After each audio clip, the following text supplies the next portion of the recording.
Li, hang rasa kan belajar kat Malaysia lagi bagus ke belajar kat luar lagi bagus? Aku rasa belajar dekat luar negara lagi bagus kot. Pasal apa? Pepatah kan ada menyebut jauh perjalanan dua semenangan. So memang aku rasa belajar kat luar lagi bagus lah. Tapi kau rasa belajar kat Malaysia pun bagus apa? Best apa? Kalau kita belajar kat luar, kita akan dapat belajar cara hidup masyarakat lain. Kita akan dapat belajar budaya masyarakat lain. Eleh, budaya kat Malaysia ni pun hang tak habis belajar lagi. Hang sibuk nak belajar budaya kat luar. Pasal apa? Tapi belajar kat luar akan membantu kita lagi cepat matang. Kita akan hidup secara berdikari. Ni, kos belajar kat Malaysia ni rendah tau.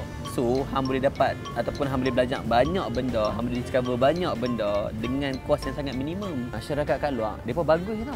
Mereka pandai hormat orang. Jadi senanglah kita nak sesuaikan diri. Masyarakat Malaysia pun bagus apa? Kebanyakan masyarakat Malaysia, mereka masih mengamalkan sikap-sikap ketimuran. So, okey apa? Suasana belajar kat luar lagi bagus. Mereka ada teknologi yang tinggi. Kat Malaysia, kita boleh belajar dengan bebas, dengan suasana yang aman. Tak ada siapa nak kacau pun. Belajar kat luar lagi senang tau. Habis je belajar, kita akan terus dapat kerja. Gaji mereka pun lumayan tinggi. Ni, dekat Malaysia sebenarnya banyak lagi ataupun banyak peluang pekerjaan ni. Cuma yang jadi masalah dah sekarang, student-student law ni keluar je universiti, semua nak demand. Semua nak gaji lebih lah, nak jawatan tinggi lah. Tu yang jadi tak ada kerja tu. Kalau kita belajar dekat luar, kita akan dapat tengok tempat mereka. Tempat mereka lawa-lawa kot. Tu semua alasan hang ya. Kat Malaysia pun banyak apa tempat yang lawa-lawa.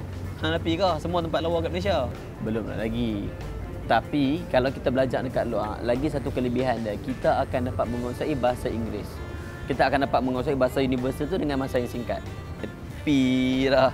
Hang cakap Melayu pun tak pandai betul, lorat Kedah pun tak ada nak hilang. Hang konon-konon nak berangan cakap Mak Saleh cakap orang putih. Aku tak kira. Walau macam mana pun, aku tetap rasa belajar dekat luar negara tu lagi mendatangkan faedah pada diri aku. Aku tetap anggap belajar kat Malaysia ni lagi bagus daripada belajar kat luar.